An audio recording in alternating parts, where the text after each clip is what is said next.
भारतीय राजनीति के मौजूदा घटनाक्रम को देखते हुए ये कयास तेज हो गए हैं कि तमिलनाडु में डीएमके और कांग्रेस के बीच बढ़ती दूरियां एक नए राजनीतिक समीकरण को जन्म देने वाली है।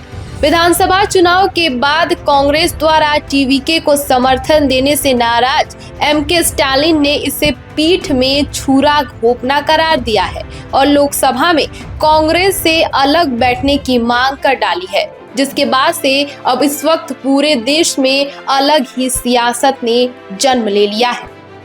डीएमके की इस नाराजगी को बीजेपी एक बड़े अवसर के रूप में देख रही है, क्योंकि उसे आगामी विधानसभा चुनौतियों और राष्ट्रपति चुनाव जैसे महत्वपूर्ण फैसलों के लिए संख्या बल की आवश्यकता है।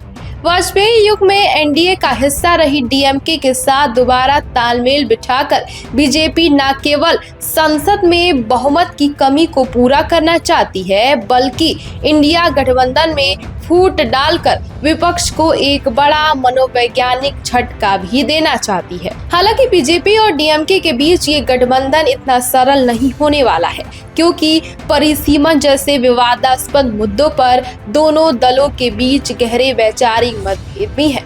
आपने देखा होगा कि पिछले साल दोनों दल परिसीमन जैसे मुद्दों को लेकर आपस में टकराते हुए भी नजर आए थे, जहां बीजेपी अपनी राजनीतिक पैठ मजबूत करने के लिए डीएमके के 22 सांसदों का समर्थन पाने की हर संभव कोशिश कर रही है। वहीं डीएमके के लिए कांग्रेस से पूरी तरह नाता तोड़कर बीजेपी के पाले में जाना तमिलनाडु की अपनी राजनीति और विचारधारा के साथ समझौता करने जैसा हो रहा है। फिलहाल एआईएमडीएमके और टूटी हुई तमिलनाडु की बदली परिस्थितियों में बीजेपी के लिए नए विकल्प तलाशना मजबूती बन गया है। लेकिन क्या डीएमके वाकई कांग्रेस का साथ छोड़कर बीजेपी के साथ मिलकर काम करने को तैयार है? ये आने वाले दिनों की राजनीति और दिशा दोनों दलों की राजनीति लचीलेपन पर निर्भर करेगा।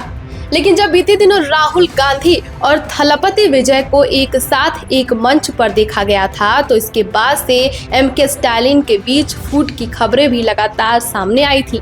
ऐसा कहा जा रहा था कि राहुल गांधी के इस फैसले के बाद से कांग्रेस खेमे में भी कई नेता उनसे नाराज चल रहे हैं, और इसके बारे में प्रधानमंत्री नरेंद्र मोदी ने भी खुले मंच से जिक्र किया था कि राहुल गांधी ऐसे नेताओं में से हैं जो पीठ में छुरा घोंपने का काम करते हैं। लेकिन फिलहाल अब देखना दिलचस्प होगा कि क्या बीजेपी इस पार्टी के साथ गठबंधन कर आगे के चुनाव में अपना रास्ता स्थिर करना चाहेगी। फिलहाल इस खबर पर आपकी क्या राय है, हमें कमेंट सेक्शन में जरूर बताइए।